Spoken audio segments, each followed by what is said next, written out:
হাদিস অ্যাকচুয়ালি একটা জামাতের প্রোডাক্ট, ও তো একটা জঙ্গি। আমি এসব কাজের সাথে জড়িত না। না, জামাত বিএনপির একটা চাল হতে পারে। তোমাকে সিসিটিভি ফুটেজে দেখা গেছে আমাকে গুলি করতে দেখা যায়। অন দ্য স্পটে আমি ছিলাম না। কি বলবেন? কে ফাঁসি ছিল কেন? আপনি কি খুন করেছিলেন? নো নো নো, আমি এসব কাজের সাথে জড়িত না। না, আপনি খুনটা কি তুমি করেছিলেন? নো, এটা জামাত বিএনপির একটা চাল হতে পারে। জামাতের কে? এটা তো আমি জানি না, অ্যাকচুয়ালি আমি জানি না। আসসালামু আলাইকুম। ওসমান হাদির হত্যাকাণ্ডে কলকাতায় গ্রেফতার সে ফয়সাল, সে কি কিছু বলতে চায়? সে কি তার মুখে কিছু আছে সেটা সে প্রকাশ করে দিতে চায়? ওসমান হাদির হত্যাকাণ্ডে জড়িত এই ফয়সাল এবং আলমগীরকে কলকাতার বিশেষ আদালতে তোলা হয়েছে। সেই আদালতে তোলার ভিডিওটি সামনে চলে এসছে। সেই ভিডিওতে কি ইঙ্গিত করছে?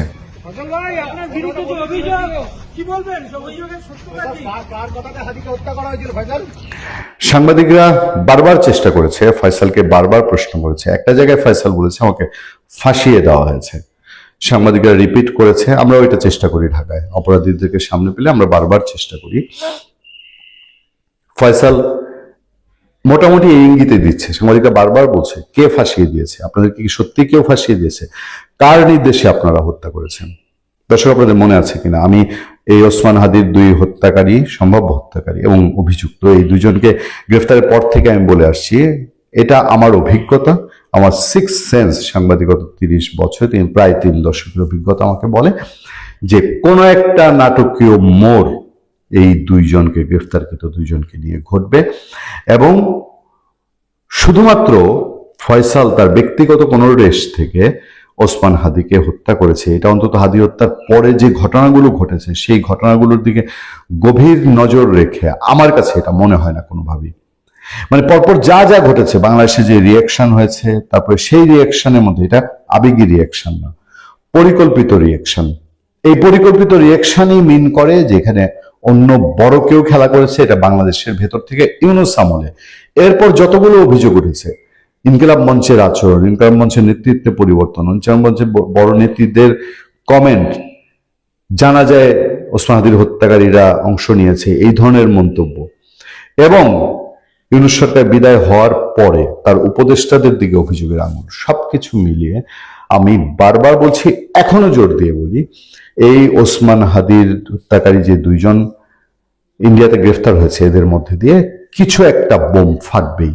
সবশেষ আজকের যে খবর, সেই খবরে বলা হচ্ছে ইনকিলাব মঞ্চের আহ্বায়ক ওসমান শহীদ শরীফ ওসমান বিন হাদি হত্যাকাণ্ডের প্রধান আসামি ফয়সাল করিম মাসুদ ও তার সহযোগী আলমগীর হোসেনকে আদালতে তোলা হয়েছে।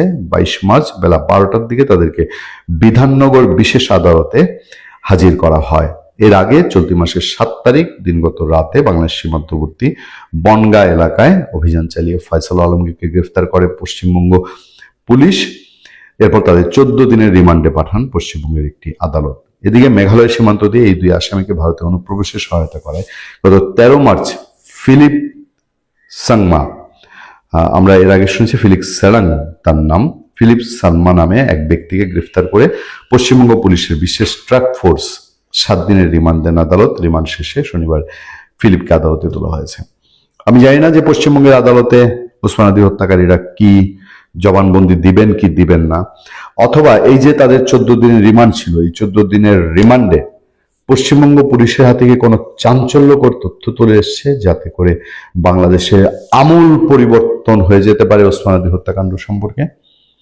ভালো থাকবেন, সুস্থ থাকবেন। আপনার সাথে আমি আতিক রহমান পূর্ণিয়া। আসসালামু আলাইকুম প্রিয় দর্শক, আমাদের ঈদের ঠিক একদিন আগে গত 20 মার্চ শুক্রবার ভারতের নয়াদিল্লিতে খুবই গুরুত্বপূর্ণ একটি বৈঠক অনুষ্ঠিত হয়েছে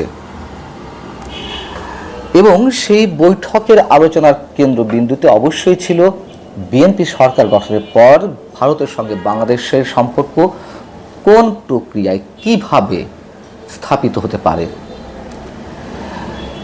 এই বৈঠকটি এই কারণেই অনেক বেশি গুরুত্বপূর্ণ, বিএনপি সরকার গঠনের পর এই প্রথমবারের মতন ভারত সরকারের নীতি নির্ধারণী পর্যায়ের কোনো শীর্ষ ব্যক্তির সঙ্গে বাংলাদেশের কোনো প্রতিনিধির এই বৈঠক। সেখানে বৈঠকে ছিলেন ভারতের পররাষ্ট্রমন্ত্রী এস জয়শঙ্কর এবং বাংলাদেশের রাষ্ট্রদূত, ভারতে নিযুক্ত বাংলাদেশের রাষ্ট্রদূত এম রিয়াজ হামিদুল্লাহ।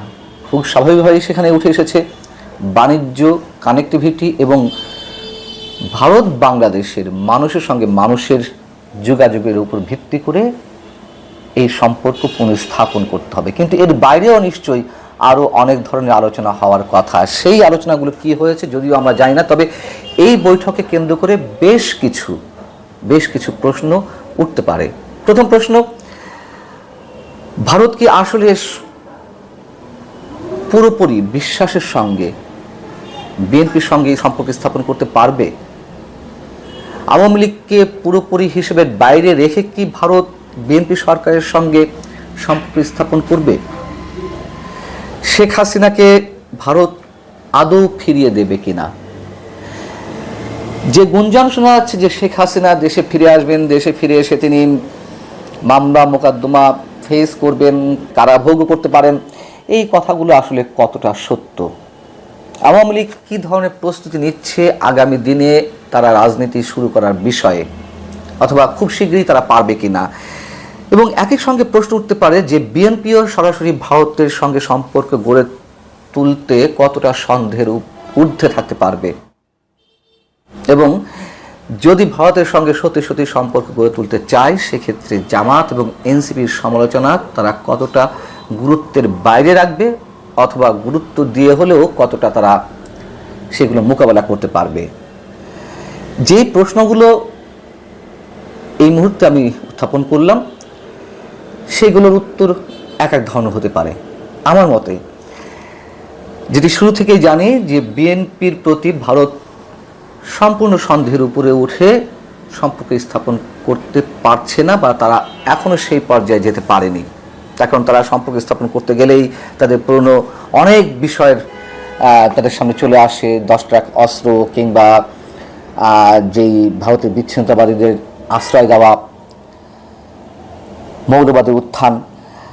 তবে ভারত নিশ্চয়ই চেষ্টা করছে, যেটি তাদের নিজ দেশের কূটনীতিকদের ব্যাখ্যা বিভিন্ন সময় উঠে এসেছে, যে সব ডিম এক ঝুড়িতে রাখলে হবে না। সেই দিক থেকে ভারত নিঃসন্দেহে তাদের কূটনৈতিক কৌশলের মাধ্যমে যতটা সম্পর্ক রাখা যায় দ্বিরাষ্ট্রভিত্তিক একটা জায়গা থেকে, তারা সেই বিষয়টি নিশ্চয়ই মাথায় রাখবে। আওয়ামী লীগকে পুরোপুরি হিসেবে বাইরে নিশ্চয়ই ভারত রাখছে না, যেটুকু অন্তত আমরা জানি। এবং আওয়ামী লীগের রাজনৈতিক পুনর্বাসনের ক্ষেত্রে ভারত এখনো পর্যন্ত চেষ্টা চালিয়ে যাচ্ছে। শেখ হাসিনাকে ভারত ফেরত পাঠাবে না এ কথা আমরা নিশ্চিত, যতদিন না পর্যন্ত শেখ হাসিনা স্বেচ্ছায় ফিরে আসেন। এবং শেখ হাসিনা আসলেও দেশে ফিরে আসছেন কিনা এই ধরনের গুঞ্জন যা ছড়িয়েছে তা একবারে ডাহা মিথ্যা। আমি যতদূর জানি, আমার নিজস্ব খোঁজখবর থেকে যতটুকু আপনাদের সামনে বলতে পারি, আওয়ামী লীগ প্রস্তুতি নিচ্ছে দেশে রাজনীতি আবার শুরু করার বিষয়, এটিও সত্য। কিন্তু তারা কতটুকু দ্রুত করতে পারবে সেটি হচ্ছে বিষয়। কেউ কেউ বলছেন যে 6 মাস 1 বছর, কেউ কেউ বলছেন যে 2 বছরও হতে পারে। এবং যেটি অপেক্ষাকৃত বাস্তবসম্মত তথ্য সেটি হচ্ছে যে তারা ধীরে চলো প্রক্রিয়া অনুসরণ করছে। বিএনপি সব ধরনের সন্দেহের ঊর্ধ্বে উঠে ভারতের সঙ্গে সম্পর্ক স্থাপন করতে পারবে কিনা, ভারত যেই সন্দেহটা রাখছে বিএনপির প্রতি, একইভাবে বিএনপিও সম্ভবত সেই ধরনের সন্দেহ রাখছে। তবে এক্ষেত্রে একটি কথা বলতে চাই, আপনারা খেয়াল করে দেখবেন যে ভারতের সরকারি পর্যায় থেকে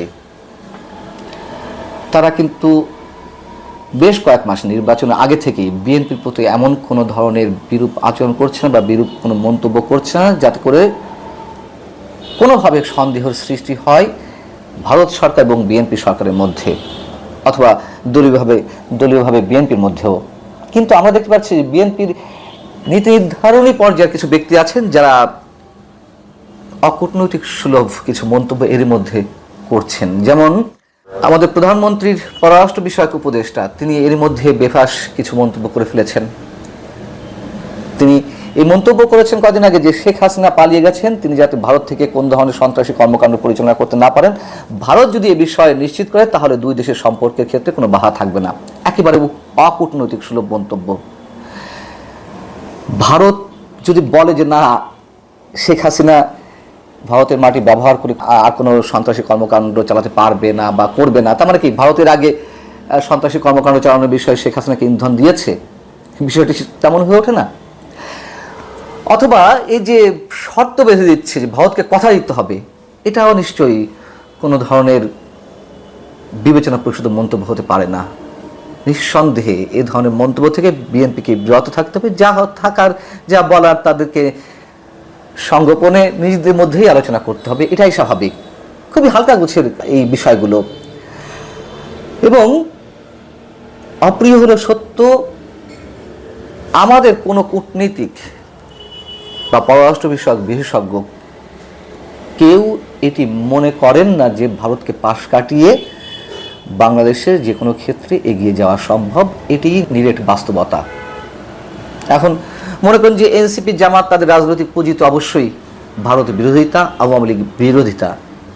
তারপর দেখুন কি অদ্ভুত বিষয়, ভারত থেকে যে 5,000 টন ডিজেল আনা হচ্ছে সেক্ষেত্রে কিন্তু এনসিপি বা জামাতের পক্ষ থেকে কোনো মন্তব্য করা হয়নি। তারা ঠিকই মুখোমুখি রাজনৈতিক পুঁজি হিসেবে ভারত বিরোধিতা করে যাচ্ছে, কিন্তু ভারতের সঙ্গে সম্পর্ক জামাত স্থাপন করতে চায়, এনসিপিও স্থাপন করতে চায়। নইলে আমরা তো দেখলাম যে গত কয়েকদিন আগে ভারতের প্রজাতন্ত্র দিবসে কিভাবে জামাত নেতারা, এনসিপি নেতারা সেখানে গেলেন, কিভাবে হাসি ঠাট্টার সঙ্গে সবকিছুতে মেতে উঠতে দেখলাম আমরা। অতএব তাদের এই যে মন্তব্য, এগুলোকে বিএনপির প্রশ্রয় না দেওয়াই সম্ভবত ভালো। এবং আওয়ামী লীগ সম্পর্কে সবশেষ পর্যায়ে বলতে হয় যে তারা যে রাজনৈতিক কর্মকাণ্ড সামনে করতে চায় সেখানে বিভিন্ন ক্ষেত্রে নানানভাবে আমরা খানিকটা হলেও ছন্দপতন ঠিক নয়, এটিকে বলা যেতে পারে তাদের পরিকল্পনার অভাব। তারা আসলে কোন প্রক্রিয়ায় এগোবে, কীভাবে এগোবে, এখনও অনেকে মনে করেন যে তারা এখনও পর্যন্ত ভারতের আশায় বসে আছেন।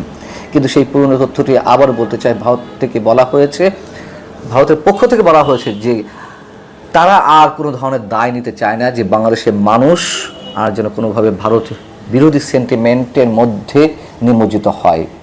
ভারতের পক্ষ থেকে বলে দেওয়া হয়েছে আগে আওয়ামী লীগ কিছু করুক, তাদের রাজনৈতিক কর্মকাণ্ড ফিরিয়ে আনার বিষয়ে, তাদের কথাবার্তায়, আচার আচরণে, তাদের পলিটিক্যাল অ্যাক্টিভিটিসে, বাদ বাকি বিষয়ে ভারত নিঃসন্দেহে আওয়ামী লীগের সঙ্গে থাকবে, যতটুকু সহযোগিতা করার তারা করবে।